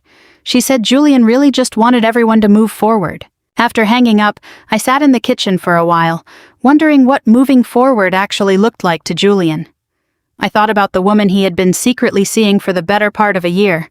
I'd later found out her name was Chloe, a high-end interior designer who was apparently lined up to be the co-owner and new first lady of his breakaway firm. I thought about the Wyoming Shell Company, the land in Tacoma, the 15 meticulously timed transfers, and the $60,000 mortgage where he forged my signature. I thought about the small fortune he spent on Richard Sterling, the intimidation call from his brother, and then sending Sarah to offer me a 60-40 crumb, as if I should be dripping with gratitude. He still thought I had no clue what I was dealing with. He still thought I was sitting on the edge of a breakdown. He sent Sarah because he assumed I was the kind of woman who could be easily managed by a familiar voice and a few soft words. I let him keep thinking that. During those days, the support that kept me going wasn't some dramatic outpouring. It was woven into the check-in calls Leo made every couple of days. It was in the way my new supervisor silently assigned me the cases that required intense focus, knowing that work was my safest harbor. It was in my therapist's office where she helped me understand that the cold, focused clarity I'd been carrying since November wasn't numbness. It was grief that had found a purpose, and in a strange way, it was a healthy defense mechanism. I wasn't doing great, but I was functional, and in a war being functional is more than enough. 3 weeks later, the forensic accountant finalized the preliminary asset report. Marcus had me come into his office on a Friday afternoon to review the findings, and he said something I want to remember exactly. "Evelyn, the evidence you handed us is more than enough to completely flip this case on its head. The lie he spent a year building, you tore down to the foundation in 3 weeks flat." I wrote that quote down on my legal pad too. They showed up at my door on a Saturday in March. I had been out buying potted plants that morning, and as I pulled my Subaru into the driveway of the Bellevue house around noon, I saw the dark gray Porsche idling by the curb. Parked right behind it was a black sedan I recognized instantly. It belonged to Arthur. I sat in my car for a minute. I looked at those two vehicles and thought about every single phone call, every carefully worded legal letter, every interrogation from Sarah, and every fake message passed through a middleman. And now, here they were in person, on a Saturday, uninvited. That told me exactly one thing. The people winning the game don't show up uninvited. The people who finally realize they are losing do. I got out of the car, walked up to the front door and pulled out my keys. They were standing on the porch right outside the entryway. Julian had his hands shoved deep into his coat pockets. Arthur stood a step behind him to his left, wearing a heavy mask of forced concern. "We want to talk," Julian said. I stood in front of the open door, making absolutely no move to invite them inside. "About what?" "Can we come in, Evelyn? It's freezing out here." "What do you want to talk about, Julian?" He glanced back at his brother, a quick silent look passing between them. Then he turned back to face me. "I think we've both let this thing spiral completely out of control. The lawyers, the motions, it doesn't need to be like this. We were together for 12 years. We can settle this like adults." Adults. I looked at him standing there on my porch. The porch of the house I had lived in for so many years, where I had personally painted the wood trim, where I had hung Christmas lights every winter, and I wondered what exactly his version of acting like an adult looked like when he was paying for a fraudulent home appraisal back in August, when he was forging my signature on mortgage documents behind my back, and when he was cutting off access to my own financial accounts. "What are you proposing?" I asked. That was when Arthur chimed in, his voice dripping with a highly calculated, soothing warmth. "Evelyn, listen. I've always considered you family. I think if you're being completely honest with yourself, you know that dragging this through the courts is just going to bleed both of you dry. Julian is willing to be incredibly generous here, but that's only if you stop. He paused, choosing his next words with extreme caution. If you stop digging around in a hole where there's absolutely nothing to find. Digging in a hole where there's nothing to find. I let that phrase hang in the air between us for a long moment. I let it fester. Because that phrase, those exact, specific words, told me a massive piece of insider information. Arthur knew exactly what was hidden, and he knew with absolute certainty what a catastrophic disaster they were facing if I didn't stop. Innocent people don't warn you to stop digging. They just ask you what you're looking for. What exactly does generous mean? I asked. Julian took a deep breath, looking like this was the exact breakthrough he had been waiting for. I keep the house, he said, but I'll buy out your share based on the appraised value. We split the stock portfolio 50-50 down the middle, and I'll drop all the counterclaims about you interfering with my business. We can have this whole chapter completely closed in 30 days. Based on the appraised value.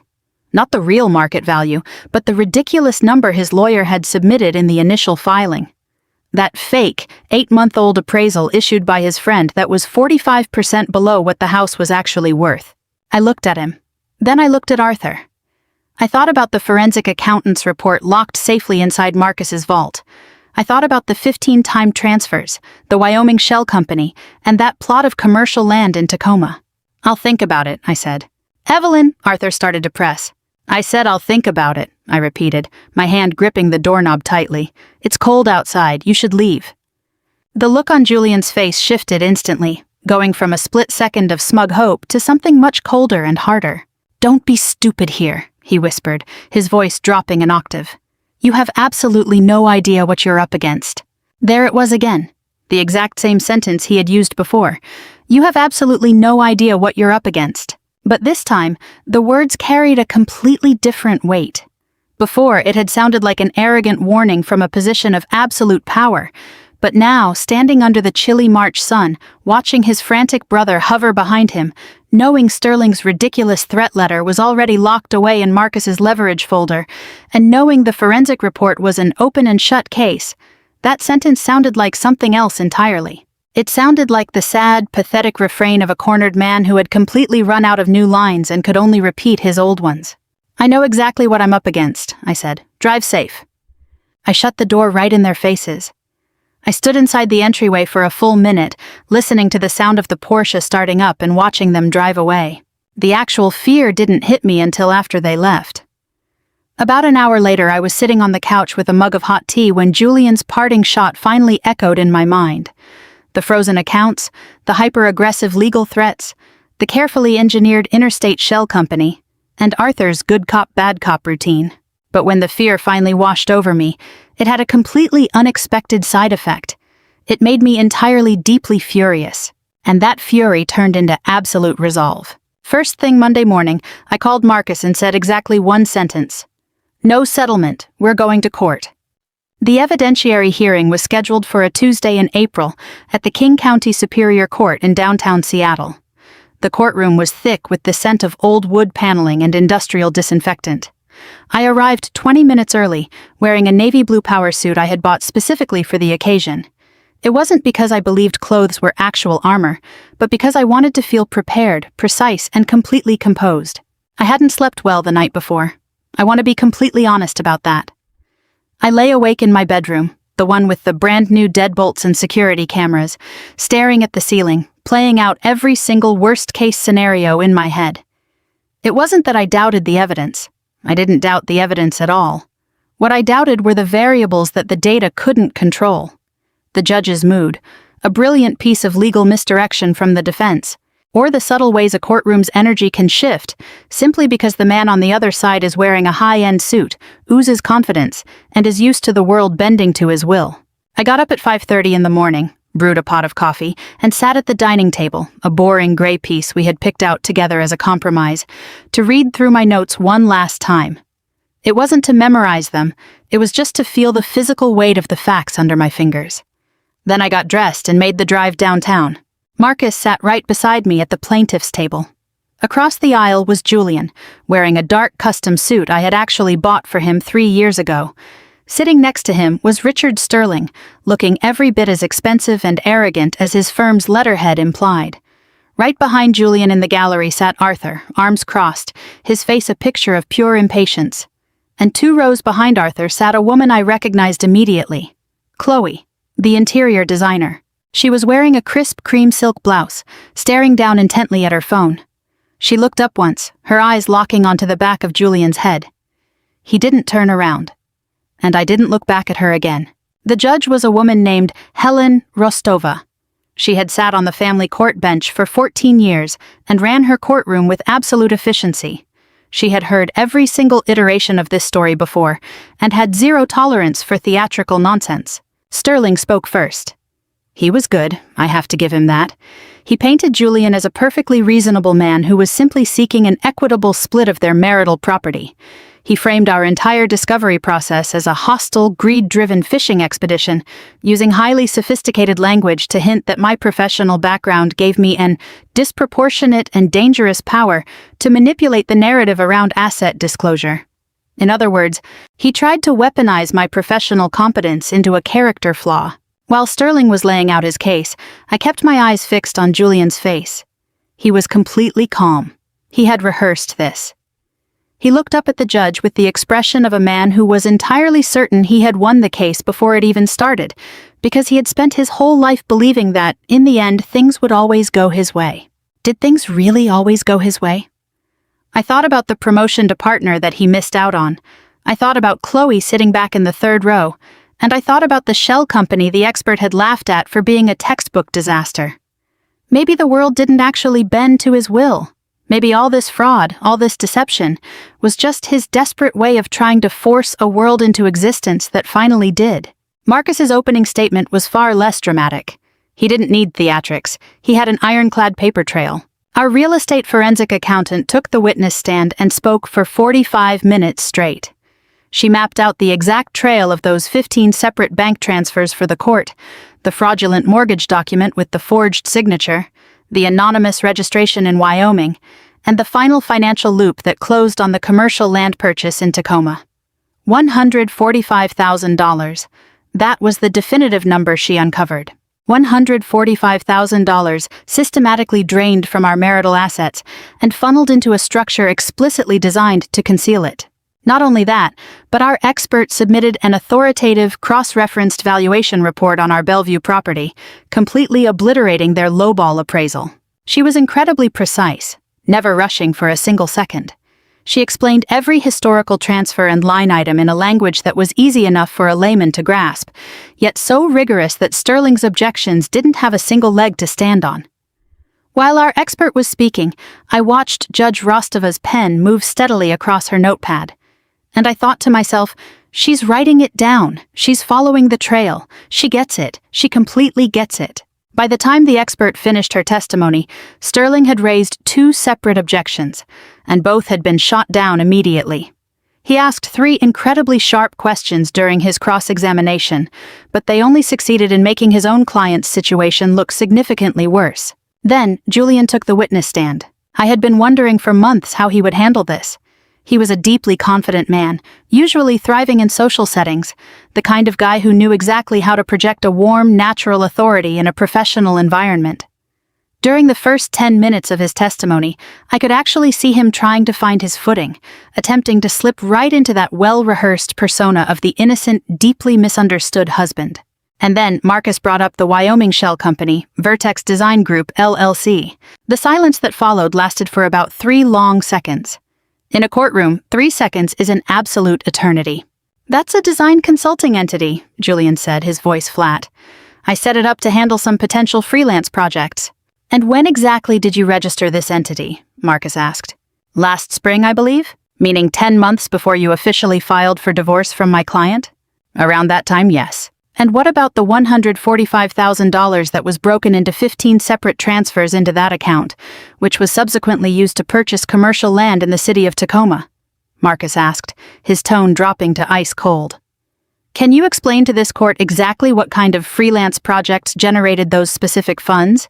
And who exactly authorized you to unilaterally mortgage your marital cabin property to fund it?" The second pause lasted even longer. Julian looked over at Sterling. Sterling gave him absolutely nothing back, because there was literally nothing to give. Those were exploratory funds, Julian finally stammered out. Early-stage business preparation. It hadn't been fully formalized yet. Can you provide the invoices for those funds? I'd have to look for them. What about the commercial contracts? They were informal agreements. The names of the paying clients? Another excruciating silence fell over the room. Judge Rostova lifted her head from her notepad, staring directly at him. The entire courtroom went so dead quiet that I could hear the faint hum of the ventilation shafts in the ceiling. I could hear someone in the gallery shifting uncomfortably in their chair. I didn't bother turning around to see if it was Arthur or Chloe. I kept my eyes locked onto Julian. It was in that exact moment of silence that I knew I had won. It wasn't when we first filed the discovery motion. It wasn't when we got the forensic accountant's report back. It wasn't even when I first uncovered that shell company on my laptop, or when I sat at my dining table on a Sunday night with a pen and a legal pad trying to clear my head. It was in that specific pause. Julian sat on the witness stand, desperately scrambling for an excuse that simply did not exist. The massive, complex fortress of lies he had spent a year building completely collapsed under the simplest, most common-sense questions. He had built a highly sophisticated maze. But with 11 years of professional experience under my belt, I knew the fatal flaw of any structure built entirely on concealment. It can never answer the basic questions. It can survive a superficial look from a distance, but it completely crumbles under close scrutiny. Invoices, contracts, client lists, just those 3 words. That was all it took to destroy everything he had built. He had fully expected me to break down and surrender. He expected me to quietly sign those papers. He spent an entire year engineering a situation intended to completely bleed out my will to fight, and he hadn't factored in even once that I might actually understand the financial and real estate rules used to hide wealth far better than he did. What is the actual cost of completely underestimating someone? I figured he was about to find out firsthand. Judge Rostova didn't issue her ruling that afternoon. She adjourned the court until the following Thursday. During the week in between, Sterling submitted 2 supplemental briefs and tried to throw out our expert's testimony on a procedural technicality. Marcus shut down both attempts with a fierce, aggressive response. Their motion to exclude was denied on the spot. I went to work just like any other day. I took my usual evening walks. On Tuesday night, my brother Leo and I grabbed dinner, and we talked about things that had absolutely nothing to do with the case. He had gotten a promotion, he was looking to buy a new car. Just completely ordinary things. Over the last 3 months, I had almost forgotten just how much the ordinary things can keep you grounded. On Wednesday night, I opened that original yellow legal pad again. The one I had started writing in on that Friday back in November. I read through every single page, all 25 of them. It was the entire timeline of how a life can unravel, mapping out exactly how the puzzle pieces had been put together, from what initially looked like a missing $85,000 and an encrypted router, to a massive, full-blown network of fraud. I sat at that gray dining table and read every word. When I finally finished, I set the pad down and whispered to myself, "You did this. Not Marcus, not the expert, not Leo." They had provided an incredible amount of help, and I would never diminish that. But when I could have completely broken down, I chose to sit at that table. When I could have given up, I picked up that pen. Writing down the facts, deciding to fight back from that exact spot, the person who took that first massive step was me. Thursday morning, I drove back down to the King County Superior Court. Judge Rostova's final ruling was 50 pages long. Marcus had already skimmed through it before I arrived, and when he met me in the hallway, his face wore an expression I hadn't seen on him before. It was a deeply restrained yet utterly triumphant satisfaction. The judge ruled that every single transfer and the mortgage constituted malicious, fraudulent conveyance of assets. Marcus murmured quietly. All of it. The full $145,000 must be returned entirely to the marital property pool.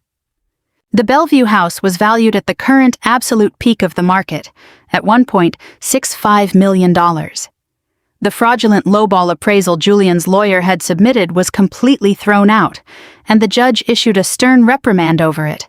Our investment portfolio was split 50-50 down the middle based on its actual current market value. Julian's legal fees, including the astronomical bill for hiring Richard Sterling, were ordered to be paid entirely out of his own pocket. Not only that, but given the malicious nature of his fraud, the judge ordered him to cover the full entirety of my legal expenses as well. As for Vertex Design Group LLC, along with its anonymous Wyoming registration and 14 months of secret operations, the court ordered an immediate freeze and forced liquidation. The commercial plot of land in Tacoma was ordered to be auctioned off, with all the proceeds returned directly to the marital distribution pool. I sat in that courtroom, listening to the clerk read the summary into the official record. Across the aisle, Julian sat perfectly straight, completely rigid. The look on his face wasn't just the expression of a man who had lost a lawsuit. It was the look of a man who was actively recalculating his entire life in real time. He was computing exactly what this ruling meant, not just for today, but for the coming months in the architecture industry he had to go back to. Because mortgage fraud involved the specific appraiser his firm worked with, the details of this lawsuit were already impossible to cover up within his professional circles. The math of karma moves a lot slower than the math of money, but it is just as cold and unyielding. I recognized that exact look. I had seen it across commercial conference tables before, on the faces of men who genuinely believed their lies were flawless, right up until the exact second those lies were torn to shreds. Sterling was writing something down on his pad, but his movements were incredibly slow. That specific kind of sluggishness that hits a person when the dust has settled, and writing anything down doesn't matter anymore. Arthur didn't even show up in the gallery. He didn't come. Once the ruling was officially entered, we filed out into the hallway. Julian passed right by me, close enough that I could have reached out and touched his arm. He didn't look at me. Sterling paused for a second, speaking to Marcus in a low, professional monotone about the official timeline for executing the judgment. The aggression was completely gone. He wasn't a shark anymore. He was just a man handling the administrative wrap-up of a catastrophic defeat. I stood by the massive floor-to-ceiling windows at the end of the hall, looking down at the Seattle streets below. The people walking by, the steaming coffee carts, a woman pushing a stroller. Everyone else's perfectly ordinary Thursday was just moving along, completely untouched by what had just happened inside that room. Marcus walked up next to me. "You did an incredible job, Evelyn," he said. "You too, Marcus," I replied. I drove back to the house in Bellevue. I used my new key to open the front door, the locks I had changed months ago. The late afternoon sun was splashing across the hardwood floors of the living room, and as I knelt down in the entryway of my own home, I let out a long, deep breath. The house was completely mine. The court had awarded me the primary claim to the property. The house valuation stood at the true market rate, and Julian had exactly 30 days to clear out his remaining personal belongings and finalize the equity buyout. There was absolutely no way he could afford to buy out my half of the equity. He was saddled with astronomical legal bills. His shell company was being liquidated by the state. $145,000 in fraudulent funds had to be paid back into the pool, and he had to cover every single cent of my legal expenses. At this point, even his high-priced lawyer was likely scrambling to put as much distance between them as possible. He left with one thing: the Porsche. It was a concession I willingly made in the settlement agreement, because I had long since grown to despise that car and the lies attached to it. I stood up, walked into the kitchen, and brewed myself a fresh cup of coffee. It was finally over.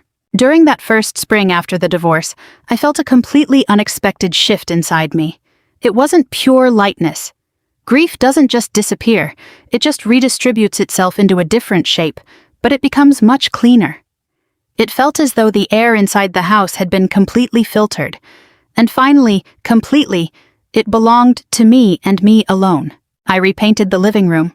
For 12 long years, it had been a dull, neutral gray. A color we had chosen as a compromise, meaning it was a color neither of us actually liked. I repainted it a deep, rich Pacific blue. It was the exact shade I had seen on a gallery wall in Vancouver during our second year of marriage, a color I had quietly thought to myself back then. This is exactly what a living room should look like. My brother Leo and I spent a long weekend in May painting it together. We blasted the stereo, got paint all over our sleeves, and I thought to myself, this is what living actually feels like. I kept the house. I bought out Julian's remaining share of the property. The court auctions and liquidations moved forward procedurally, and with the returned marital assets, my own personal savings, and a brand new mortgage secured under my own excellent solo credit rating, I stayed in that house alone. My house. With a blue living room. My career took a massive turn too. The real estate forensic expert who had testified for us in court reached out to me in June. She owned a high-end consulting firm that specialized in commercial litigation and asset concealment investigations. She told me she was actively looking for someone with my exact, highly specific skill set, and someone who possessed, in her own words, an absolute unflinching calmness under fire. I submitted my resignation to my old firm in July. By September, I was officially a partner-level investigator at that boutique consulting firm. The work is definitely a lot harder, but it's infinitely more fascinating, and my first-year salary is practically double what I used to make. I also started running. Not because it's some rigid discipline or a box I have to check off, but simply because one morning in June, I laced up some sneakers, walked out the door and didn't come back for 40 minutes. On a level I can't completely explain, it just helped. Now I run 3 mornings a week. I run through the early morning mist right along Lake Washington, down those quiet, moss-covered streets. With the breeze hitting my face, I don't think about a single thing. That's the real gift running gave me. As for Julian, I never went out of my way to ask about his life, but word always finds a way to travel. In a circle this size, where nobody can ever truly disappear, that's just how it goes. Sarah called me once over the summer, and I let it go straight to voicemail. She didn't leave a message. In December, I received an anonymous Christmas card with no return address. The handwriting on the envelope was incredibly sloppy and rushed, and inside was just a generic assembly line holiday card with absolutely nothing written on it. I'm pretty sure it came from his brother, Arthur. I have no clue what point he was trying to make. I just tossed it right into the recycling bin and never gave it another thought. From what I've gathered through my regular professional network, Julian ended up renting a tiny apartment down in South Lake Union. Chloe moved in with him, but according to pretty much everyone, that relationship only lasted about 7 months before it completely imploded. Because of the whole fraudulent appraisal stunt, he couldn't stay at his architecture firm anymore, and he eventually scrambled into a job at a much smaller, significantly less reputable company. Richard Sterling's final bill was absolutely staggering, and the forced liquidation of that shell company cost him far more in back taxes and ruined credit than the actual funds he had to return to the pool. He wasn't completely ruined. I want to be very clear about that, because I never had any interest in destroying a person. But he shrank. The life he has now is so much smaller than the one he tried to build through fraud, and it's a whole lot smaller than the life he so casually threw away. He was so incredibly greedy, trying to swallow everything whole, and in the end, he walked away with significantly less than the 50% that was legally his from the start. Was I happy about it? I've thought about that honestly. And the conclusion I always come to is that I just felt a quiet sense of closure. It felt like a ledger that had finally been balanced, an account that was audited, corrected, and then permanently closed. The life I have now isn't the one I originally planned for myself. In some ways it's a lot better, in some ways it's a lot harder, but it is entirely, indelibly my own. I make my own decisions in that blue living room. I have dinner there with Leo, I share wine with my new coworkers, and back in October, I met a man named Owen through a local running club. He makes me laugh out loud in a way I didn't expect to experience again for a very long time. Every evening I take my walks down those same pine-lined streets, waving at the neighbors who watched this whole thing unfold from their windows and driveways. Only now they just smile and wave right back. I was 38 years old when he handed me that manila envelope on Black Friday morning. I was 39 when the final court ruling came down. And by the time I turned 40, I finally understood that the woman who sat at that gray dining table, circling $85,000 3 times on a legal pad, was so much more capable than she ever gave herself credit for. That woman was always stronger than anyone ever realized. She just needed a reason to find out. People ask me all the time what I would change if I had to do it all over again. Honestly, I wouldn't change a single thing. Every single brutal moment taught me exactly what I needed to know. The real lesson wasn't about divorce law or hidden shell companies. It's actually a whole lot simpler than that. Never hand over everything you worked so hard to build just because someone is counting on your silence and your fear. Julian miscalculated my fear, but he completely forgot about my expertise. If you're sitting at your own dining table right now, staring down at an envelope of your own, feeling like the entire sky is about to fall on your head, listen to me. Pick up a pen, write down the facts of what you know, and start fighting back from right there. If you were in my shoes, what would you have done? Let me know in the comments below. And if this story resonated with you even a little bit, please subscribe. There are plenty of stories to come. Thank you so much for listening. It truly means the world to me.